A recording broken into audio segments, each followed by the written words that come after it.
Welcome to episode 165 of the Adult Education Podcast. I hope y'all are doing great. I'm Jeff St. Pierre, and today we are taking a dive into the world of Taylor Swift with Swift expert and Harvard University professor Stephanie Burt.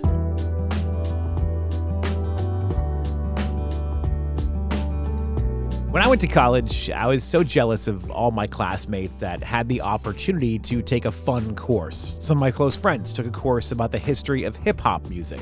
I would have given anything to be in that class, but I made the mistake of switching majors, so I didn't really have any free electives available. Now, a few years back, I started to hear about classes popping up about Taylor Swift. There were some about her business sense, some about her poetry, and others, and I was so jealous of the students that got to take these classes. One of them was taught by Harvard University professor Stephanie Burt. It was called Taylor Swift and Her Word. The class looked not only at Taylor's songs as poetry, it also discussed comparisons to other historical greats. I didn't get a chance to take the class, but I did just have an opportunity to speak with Stephanie.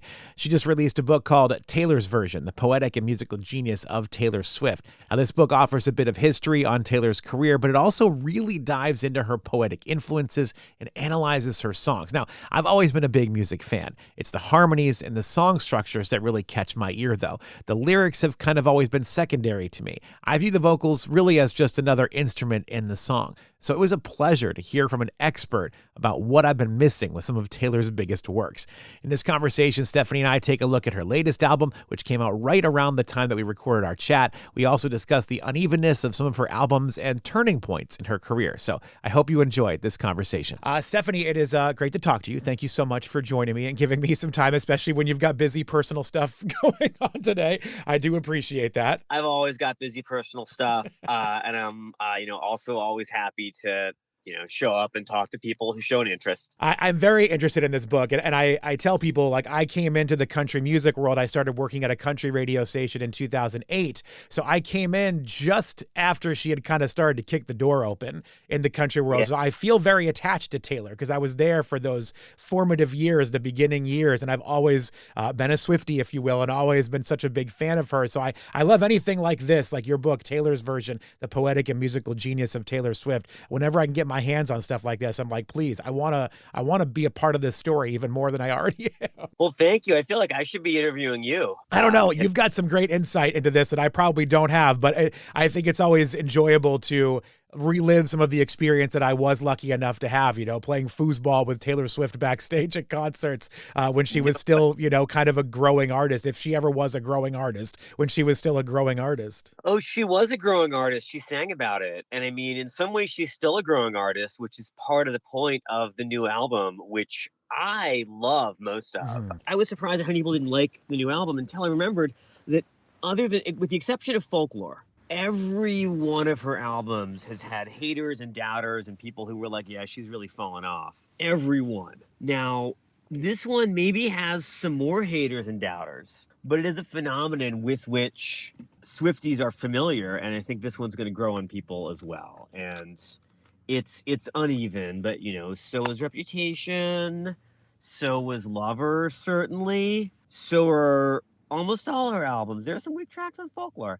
And this one really speaks to how she's still growing as an artist and how even as much as she's found happiness and wants us to know it, she's still thinking about who she wants to be and how she got there. People who want to hate on Taylor are going to hate on Taylor regardless, but I'm going to skip ahead a few questions here because you kind of jumped right into it.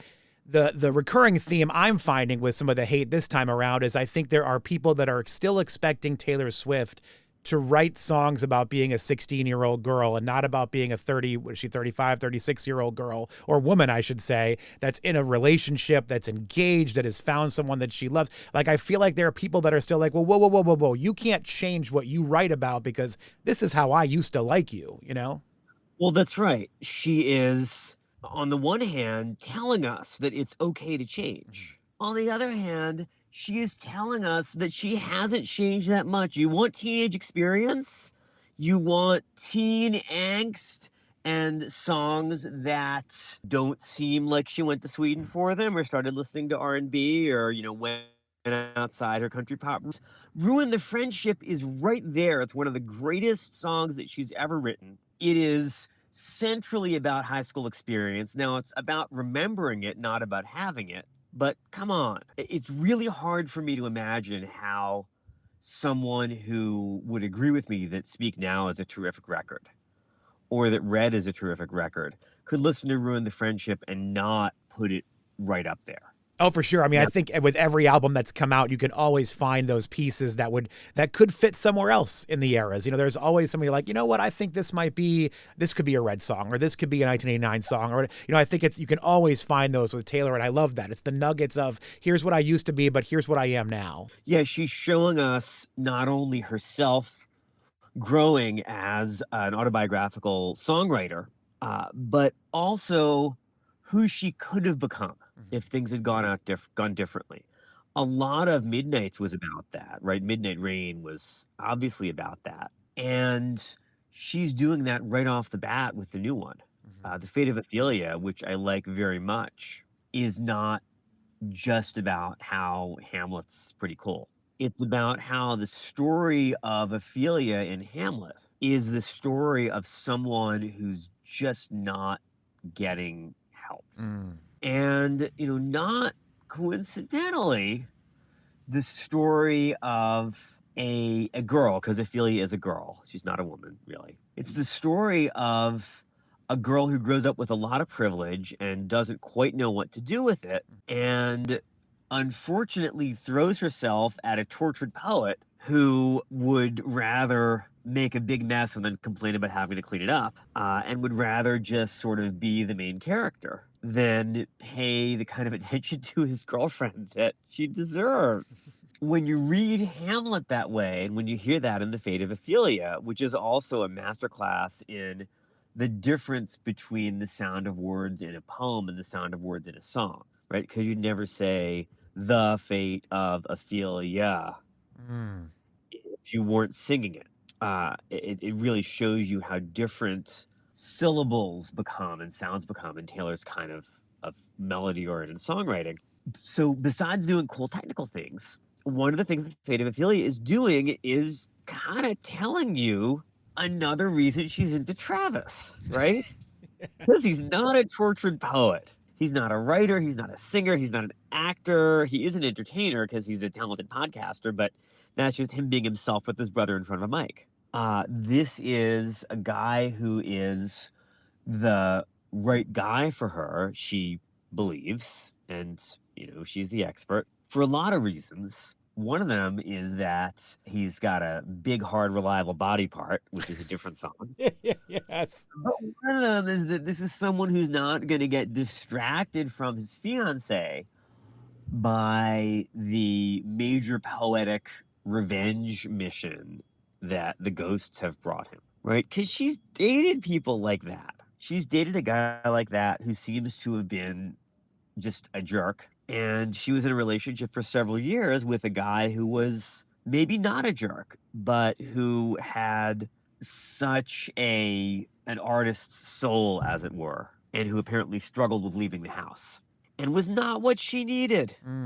The Fate of Ophelia is beautiful for me because it is not just a way of describing her journey, but honestly a way of giving advice. And she's been giving advice to her fans for really as long as she's been recording music. Oh, she's the comfort blanket for so many people. I mean, she has been there through so many different, you know, I hate to use the term, but she did it, so I'm going for it. She's been there through so many eras of everyone's life that's grown with her over these last, nearly 20 years at this point. And you're already jumping into the big reason why I love this book and why I love what you've put together.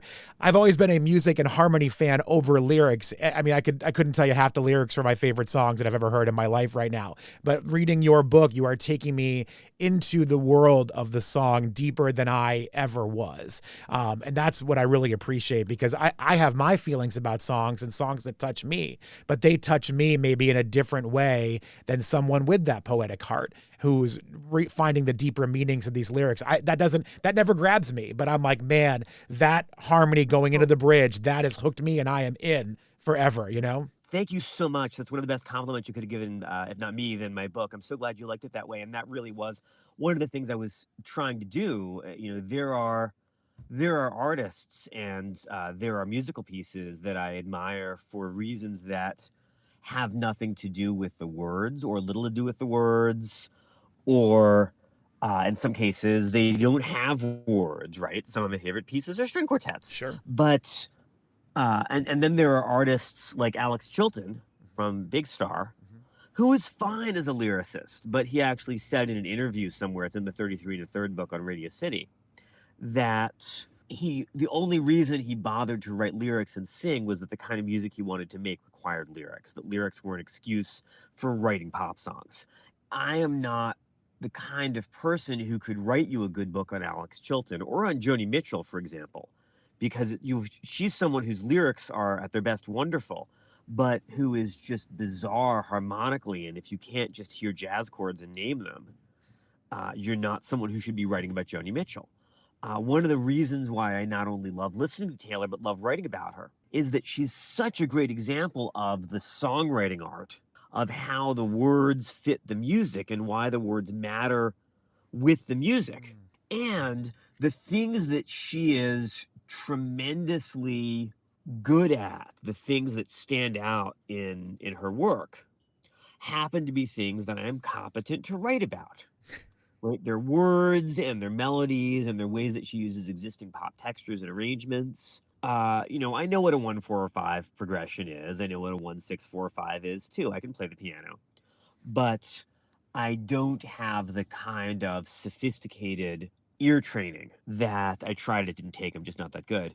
That you would need if you were going to write a book about Joni Mitchell or Sonic Youth or Steely Dan, or the kind of sophisticated production training that you'd need if you were going to write a book about Kendrick Lamar. Yeah, I mean, and too, like if you're going to try to read that book, you'd have to have a particular training or a particular background to even understand half the stuff that's going on in a book about the music, right? But lyrics and the poetry, you can understand the feeling. Even the person that I might not pick out the theme and the song when I listen to it, but if you explain it to me, I'm like, okay, now I got it. Now I feel this song. I'm going to disagree with you a little bit. Okay, please. While accepting the compliment, that is exactly what I was trying to do. I'm so glad you like the book. I think that the ideal book about how to listen to Kendrick Lamar or about how to listen to, what's a good example, Maurice Ravel, would make that work and those aspects comprehensible to you and to me if we wanted to read it. And people who are great writers about music production or about classical composition make those things accessible. And part of what I was trying to do, there are, in particular, a lot of sonic effects and illusions, and hey, she's got this in mind, and look at how the vowels fit together. That stuff I can't explain, partly from my background in writing about poetry and writing about other songs and songwriters, which I've done off and on for quite some time. And the idea is to say, hey, here's how all the vowels and All Too Well fit together. Here's why, and Tortured Poets is one of her most ambitious eras in this regard. Here's all these rhetorical figures. Here's all these ways in which the word you might unconsciously expect is not the word that you get, like at the end of Peter, where you expect her to say that the woman who sits by the window is fine, but she's not fine. And the rhyme sets you up to expect the word fine. And I think, pointing that out and explaining that isn't that different from explaining, how you bow a cello.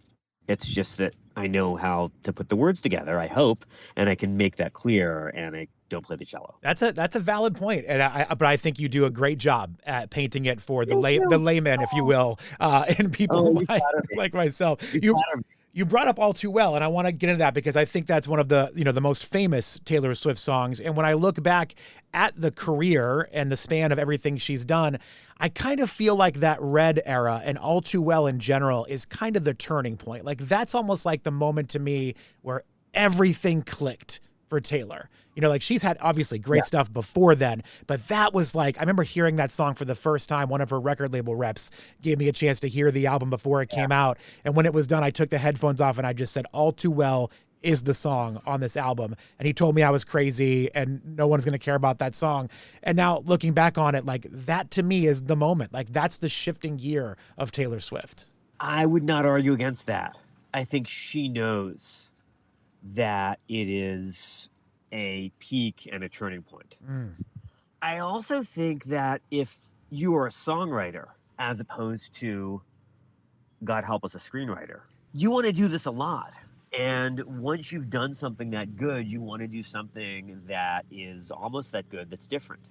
And one of the things, I feel very lucky because the things that I write about, the art forms that really speak to me the most, tend to be fairly short form things where you can string them together into an album or a book of poems or, in one case, 17 years of comic books.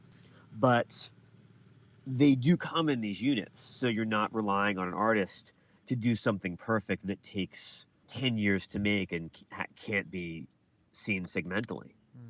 All Too Well really is that high point, and Red, in some ways, is that high point, that turning point.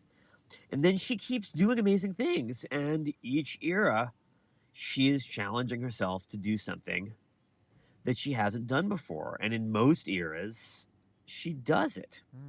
I think that the new one, as we look back on her, as we do these retrospective podcasts after she releases TS18 or TS25 or whatever it is, we're going to look back at Life of a Showgirl and say, that's some good stuff. It's kind of uneven in the way that Lover is uneven because she's trying to do a couple different things at once. But that's what it means to keep growing and changing and not repeating yourself.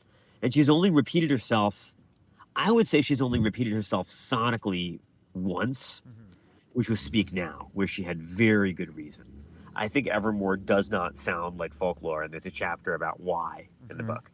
Yeah, I haven't been able to read the entire book yet because I just got my hands on it, and I'm a painfully slow reader. But when we look back on things like you said, Speak Now, and even Lover, like those, I don't think Taylor's ever had a failure of an album, but those, when you look, at the time, they were not as big as maybe people had anticipated them getting. Now, the Taylor's version of Speak Now kind of took things to a different place, I think. But when you look back on them, I think people have a different fondness for them. Like, to me, I used to joke with my wife, the best thing the pandemic did was it killed the Lover era and we could move on to something else, because I was like, this album is just not it. But when I go back and look, I'm like, wow, there actually are some real jams on this album that I think I missed 5 years ago or whatever, 6 years ago when it came out. Yeah. So Speak Now is very unified. It's just that she was not doing very many things on it that were sonically new. The one thing on the original Speak Now that she did that was sonically as opposed to emotionally or lyrically new was Dear John, which was a one-off because she was showing that, exploitative jerk that she could write his kind of song better than he could. And I write about that in the Speak Now chapter that, she had never written a song in waltz time before. And she'd never written a song that long, and she had never done some of the textures that Dear John has. But other than that one song, Speak Now was, hey, you think I didn't write Fearless? I'm going to prove to you that I wrote Fearless. And by the way, some stuff has happened in my life.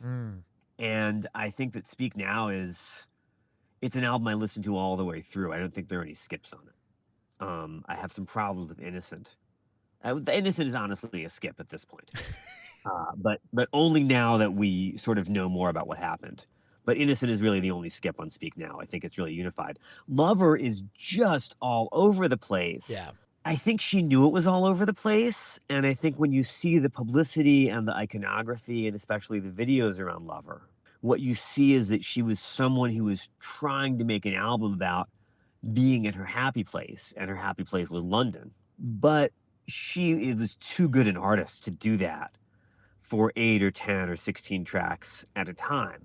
And so we got the great tracks from that album, which in one case is lyrically a pure fairy tale fantasy. It's Nice to Have a Friend, which I love, which was texturally completely new, but lyrically could have fit on Fearless. And we got Paper Rings, which is great. And then all the other high points from Lover are songs that are full of angst and weirdness and regret. False God and The Archer and Cornelia Street, which is such a beautiful piece of writing because it's about when you know that your relationship's not going to last, but you won't admit it to yourself. And so you're thinking about your post-breakup life sort of in what classicists call the optative, right? If this ends, I'll never walk Cornelia Street again. If that's the chorus to the song in your head about the relationship, it's going to end. And then Miss Americana and the Heartbreak Prince, which is by far the best political song that she's ever done. Yeah.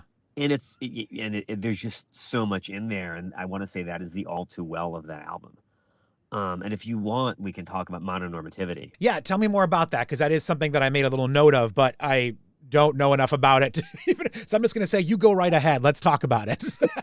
Okay. So Taylor seems to believe, with good reason, that the right kind of romantic and erotic life for her is one in which she dates men one at a time, and if she is into them and they're into her, they get progressively more serious, and eventually there's a ring, and they promise not just to take care of each other for the rest of their lives, but to never go to bed with anyone else. And that is one way to live. And that's the right way to live for a lot of people, including my mom and dad. If you're out there, hi, mom, hi, dad, they're great.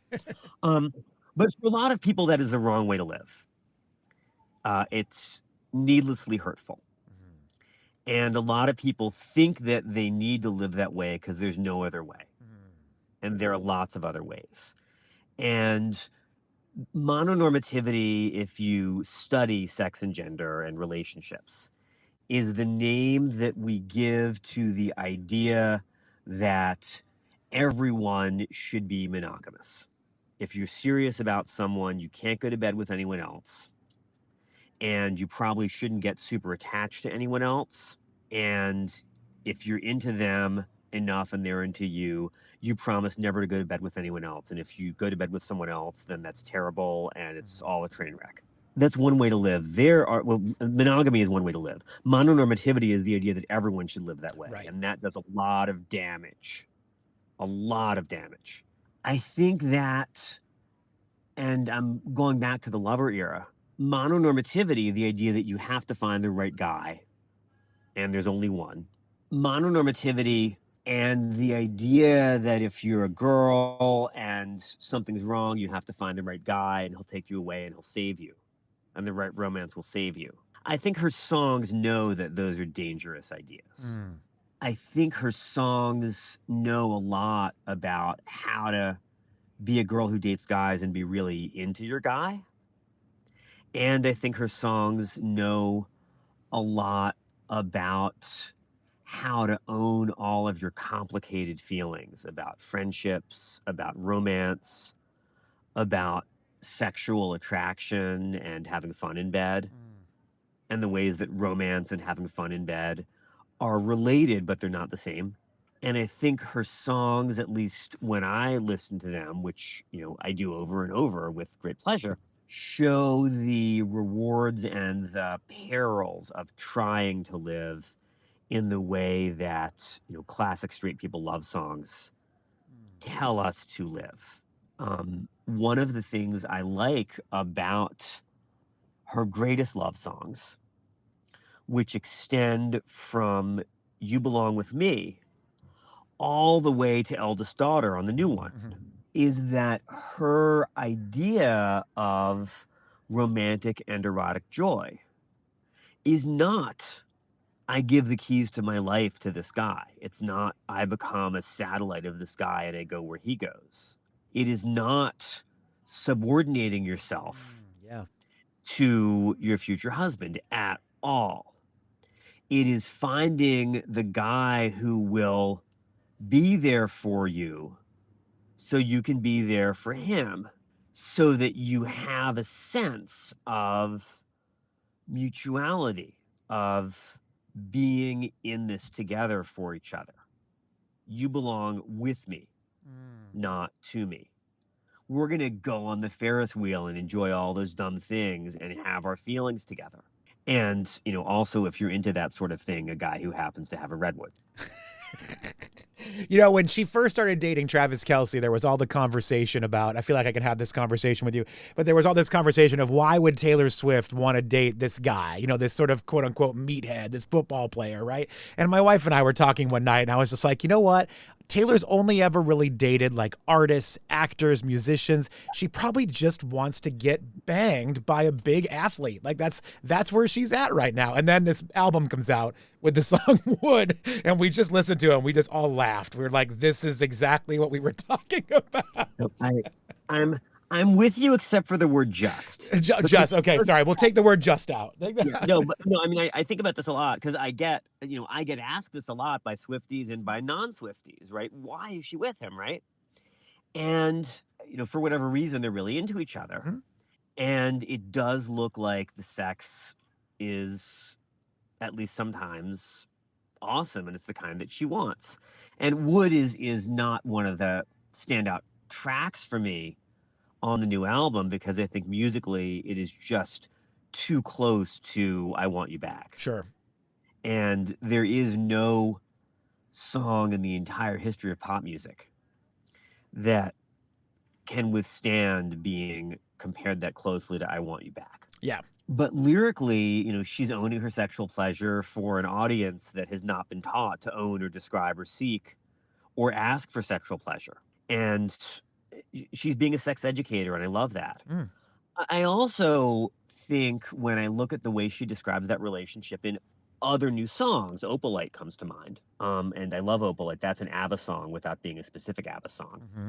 And it's better for it. Think about how many extraordinarily successful, conventionally attractive straight women or bi women who are after guys find it hard to attract and stay with men because the men are scared, the men are intimidated, the men don't want to feel overshadowed, the men don't want to date someone who's more famous than them. Yeah. And Taylor is more famous than almost all the everyone. Human beings in the world. Yeah. So I'm going to put her up against Pope Leo, but fair. Yeah, certainly, one hopes no one's dating Pope Leo. Comes with the job, you can't date. So what is her dating pool, right? Yeah. How many people have power that's even ethical for her to get really serious about them without having a lot of weird feelings about, am I now in your back pocket like your cats? Mm. Right? Her dating pool is small to begin with. It appears to be only guys, so it's even smaller. If you take out all the guys who won't feel like she's overshadowing them, which is to say everyone in the entertainment business, every recording artist, every actor, right? What's pretty much left is guys with major pro sports championships. Sure. And, because I enjoy watching basketball and I don't really enjoy watching American football, I kind of wish she were dating an NBA player, not an NFL player, but that's, that's on me. That's not on her. And she has been delightful. I think this was on the New Heights podcast about how she did not know anything about how the sport with the oval ball and all the, concussions worked before she got into Travis. She got into football because she thought he was fun. I love it. I loved that. Yeah, it was a really fun podcast to listen to. I wish them well and I hope it works. And so does she. And it is delightful to hear how happy they seem to be. And I still sort of want to point out that the idea that there can be only one and you can only have one at a time ever, and otherwise it's dishonest, is an idea that has done a lot of unnecessary damage to a lot of lives. But it may be the right way to live for her. Yeah, that's her world. Yeah. Well, listen, Stephanie, yeah. I know you got to get going. I know you're tied up, so I got to let you go. But I'm sad I never got a chance to take your class at Harvard, but I feel like I got a snippet of it here today in this conversation. I really genuinely appreciate your time to talk about this. The book, Stephanie Burt is your name. The book is Taylor's Version, The Poetic and Musical Genius of Taylor Swift. Is there a place people can go to find out more about you or the book if they want to follow along at all? Absolutely, yeah. You can use your chosen search tool to look up Taylor's Version, which is the name of the book. and my name. I am on Blue Sky too often, where I am not quite Hyde Park at bsky.social. Okay. I am on Instagram as not quite Hyde Park now and then. And honestly, you can just go to the Harvard University website, find me, and shoot me an email. And I will attempt to reply. And I know this is not live. I know this is edited. I will tell you that we do have time for a few more minutes if you had a question you wanted to ask. I guess, I'll end with, I feel like every conversation about Taylor has to end in the same way in my mind. And that is the Eras Tour and everything she did for that is the biggest thing anybody has ever undertaken. It's made more money. It did more ticket sale. I mean, it was more of everything. Yeah. And I guess even though that she just put a new album out, an album is an album, it's a different vibe. What is next? Like how does someone keep upping the game? Like what do you do? And I feel like I know it's not really about the poetry and the musical genius of Taylor, but as someone who knows her very well and has studied her, I imagine you probably have a thought about that. She doesn't have to keep doing bigger and better. She just has to do something different that holds her own attention as an artist who's still growing and changing. And I look forward to TS13. I can't wait. Here's my kid. All right. Well, great. Well, thank you so much, Stephanie. Take care of yourself. Okay. You too. All right. Okay. Bye. Bye. Big thank you to Stephanie Burt for her time today. Her book, Taylor's Version, The Poetic and Musical Genius of Taylor Swift, is available now and is perfect for any Swiftie. And thank you to all of you for listening to this episode of the Adult Education Podcast. I really appreciate your time. Until next week, be well.